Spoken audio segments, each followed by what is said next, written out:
현재 중국에선 과거 일어난 적 없었던 기괴한 기상이변들이 발생하며 인민들의 불안감을 가중시키고 있습니다. 산샤댐의 실시간 사진이 어느 순간 모자이크로 가려졌다며 우려했던 산샤댐의 붕괴가 시작된 것이 아니냐는 괴소문도 떠돌기 시작했습니다. 세계 최대 수력발전소 산샤댐 붕괴 초읽기. 여러분은 세계 최대 수력발전소가 어디인지 아시나요? 바로 요즘 뉴스에서 붕괴 우려가 언급되고 있는 바로 산샤댐, 삼엽댐입니다. 중국 후베이성에 위치한 산샤댐은 후베이성에서도 집회 시비안의 배경이 되는 장강산샤에 위치해 있다고 합니다. 충격적이게도 이는 단순히 소문으로 끝날 문제가 아닌 듯 보입니다. 도대체 지금 중국에서 무슨 일들이 벌어지고 있고 산샤댐이 얼마나 심각한 상황에 처해 있는지 자세히 알아보도록 하겠습니다. 얼마 전 중국 광시장족 자치구의 지난달 평균 강수량은 550mm 1951년 이래 가장 많은 양을 기록했습니다. 폭우 피해는 눈덩이처럼 커지면서 광둥성과 푸젠성의 일부 지역에 역대 최고 기록을 갈아치웠고 엎친 데 덮친 격으로 광둥성에서는 토네이도까지 발생해 주민들을 공포에 떨게 만들었는데요. 전선이 끊기면서 폭발이 일어난다거나 주차된 차량들이 바람에 쓸려 서로 충돌하면서 재산 피해가 걷잡을 수 없이 불어나자 광둥성 포산시 측은 뒤늦게 토네이도가 발생했다고 재난방송을 띄우며 주민들에게 긴급 대피령을 선포했습니다. 약 5분 동안의 짧은 시간이었던 터라 비록 인명피해가 발생하진 않았으나 도로가 막히고 정전 피해가 발생하는 등 포산시 주민들은 여전히 후유증을 호소하고 있는데요. 이상 현상은 여기서 끝이 아니었습니다. 지난 550mm의 폭우를 끝으로 잠시 소강 상태를 보이던 빗줄기도 다시금 거세지더니 어느덧 중국에서 가장 긴 창장 일대를 물바다로 만들기 시작했습니다. 중국 관영 CCTV에 따르면 창장 상류 대도시인 충칭에 강한 폭우가 쏟아지면서 10명 안팎의 사상자가 발생했고 충칭의 저지대 곳곳이 불어난 강물에 잠기면서 1만 명 이상의 주민이 안전한 곳으로 대피했다고 보도했습니다. 이는 작년 여름에 발생했던 홍수 때보다 진행 속도가 2배 이상 빠른 것이었습니다. 당시 주택 700채가 무너지는 등 충청 지역에서 발생한 경제 피해액은 2억 4천만 위안에 달했고 이는 창장 상류와 중하류를 나누는 기준점이 되는 산샤댐에 대규모의 물이 유입되면서 발생한 것으로 추정됐습니다. 최근 산샤댐에 유입된 물의 양이 홍수 기준인 초당 5만 암산을 넘어서자 중국 수리당국은 2020년 3호 창장 홍수와 비슷한 위기가 형성 중이라고 발표하며 이 지역의 국가적 재난에 준하는 비상사태를 선포했는데요. 그로부터 일주일이 지난 시각 산샤댐 유입 수량은 초당 6만 암산로 최고조를 넘어섰고 전문가들은 이것이 올림픽 규격의 수영장 24개를 동시에 가득 채울 수 있는 정도의 엄청난 양이라며 과거 인터넷에서 떠돌던 산샤댐의 붕괴설이 다시금 고개를 들 것이라 우려를 내놓기 시작했습니다. 문제는 생각보다 심각해 보였습니다. 사실은 훨씬 이전부터 붕괴 우려, 붕괴설은 있었다고 합니다.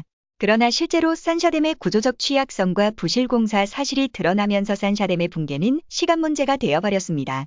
더군다나 요즘 중국 남부 지방에서 일어나고 있는 홍수와 산사태 그리고 이딴 기이한 현상들이 일어나 산샤댐의 붕괴가 초읽기에 들어갔다고 보는 전문가들도 있습니다.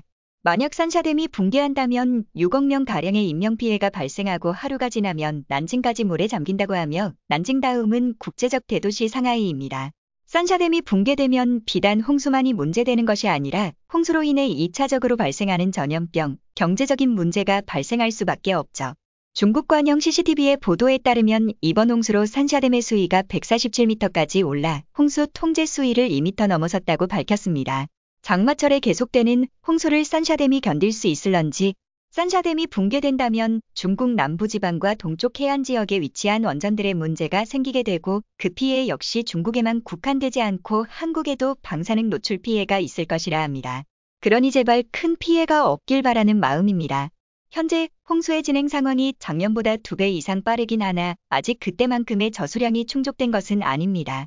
그럼에도 도시 일부가 물에 잠기기 시작했다는 건 굳이 전문가들이 아니더라도 산샤댐에 문제가 생겼다는 것쯤은 쉽게 유추할 수 있는데요. 하지만 정작 그 누구도 이 의문에 대해 진실을 알아내는 건 불가능했습니다.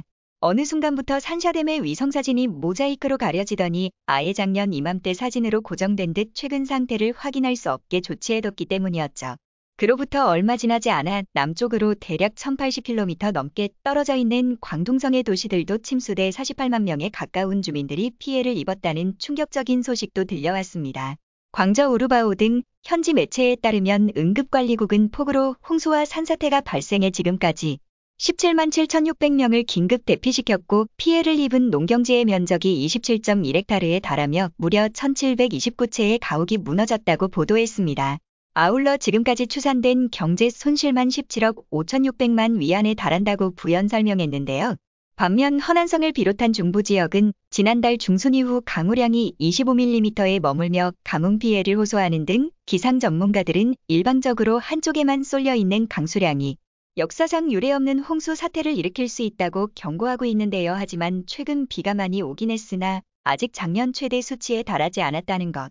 그럼에도 너무 많은 도시들이 동시다발적으로 물에 잠겼다는 것과 그 지역이 유독 산샤댐의 영향권 아래에 있는 지역이라는 점은 단 하나의 결론을 말해주고 있었습니다. 중국 네티즌들은 산샤댐의 최신 위성사진을 확인하지 못하도록 모자이크 처리한 것은 결코 우연이 아니며 이에 댐의 양측면을 지탱하던 지형의 변화가 점차 가팔라지고 있다는 현지 주민들의 주장을 결코 흘려들어선 안 된다는 것이죠. 애초에 해외 전문가들은 390억 톤에 달하는 저수용량을 버틸 수 있는 구조물은 존재할 수 없다고 입을 모아 경고한 바 있었습니다. 현지 주민들은 이미 대형 홍수가 시작된 2년 전부터 산샤댐의 주변 지형이 크게 변화하기 시작했으며 최근 쏟아진 폭우로 대략 2도 정도의 추가적인 각도 변화가 생겼고 때문에 만약 작년과 같이 저수용량이 최대치에 근접하는 상황이 또 오게 된다면 곧바로 전대미문의 참사가 발생할 것이라 주장하고 있는데요. 실제로 중국 내에서도 산샤댐 건설계획안이 나왔을 때 건설 능력에 대한 회의론이 일면서 논쟁거리가 된 적이 있습니다. 환경단체들은 말할 것도 없고 심지어 중국 공산당 내에서도 반대 의견이 많았지만 정작 중국 정부에서는 개발론이 보존론보다 우세한다는 이유로 건설을 확정지었습니다. 얼마나 반대가 심했는지 산샤댐 건설계획안이 통과되었을 때 전국인민대표대회 의원 2,608명 가운데 약 1/3가량인 841명이 반대표와 기권표를 행사했을 정도였고 공산주의 국가의회에서 이러한 분열이 발생했다는 것 자체가 매우 이례적인 현상이 아닐 수 없었죠. 현지인들은 2020년 중국 폭우 사태로 산샤댐의 수위가 홍수 단계인 145m를 넘어섰을 당시 상류에서의 물류 입량이 초당 4만 암3에 달하자 댐의 주변부에서 진동이 감지된다든지 혹은 땅의 갈라짐과 같은 이상현상들이 목격됐다고 말합니다. 2020년 7월 20일 역대급 폭우로 산샤댐의 수위가 164m로 상승하여 최고 수위까지 단 11m까지 접근하자 붕괴의 가능성을 우려해 대규모 피난 행렬이 이어지는 등 한바탕 난리가 났지만 여름이 지나 강수량이 줄어들자 댐이 무너지거나 하는 대참사는 일어나지 않았습니다. 그러나 전 국토에 내려야 할 비가 중국 서남지방에 몰리고 있는 지금 한때 논란이 된 산샤댐 붕괴 시뮬레이션이 언제든 현실로 벌어질 수 있기 때문이죠. 영상에 따르면 산샤댐 붕괴 직후 시속 100km에 달하는 거대한 홍수가 발생하고 주변의 험준한 산지로 인해 홍수가 분산되지 못한 채 50km 밖에 떨어져 있는 이창시는 30분 만에 10m 깊이의 물속에 잠기게 됩니다. 이 엄청난 재난은 10시간 후 우한시 일대를 쓸어버릴 것이고 기타 중소형 댐이 연쇄적으로 무너지는 상황까지 재현되며 중국 전체를 역사 속으로 사라지게 만들 것입니다. 당시 중국 당국은 논란이 확산되자 해당 링크와 영상을 긴급 삭제하며 향후 100년간 산샤댐이 붕괴될 일은 없다며 선을 그었으나 이미 산샤댐의 각도 변화가 눈에 보이는 지금 인민들의 눈과 귀를 가리는 일도 조만간 한계에 봉착할 것으로 보입니다. 시청해주셔서 감사합니다. 영상이 도움이 되셨다면 구독과 좋아요 부탁드리며 다음에 더 유익한 영상으로 찾아뵙도록 하겠습니다.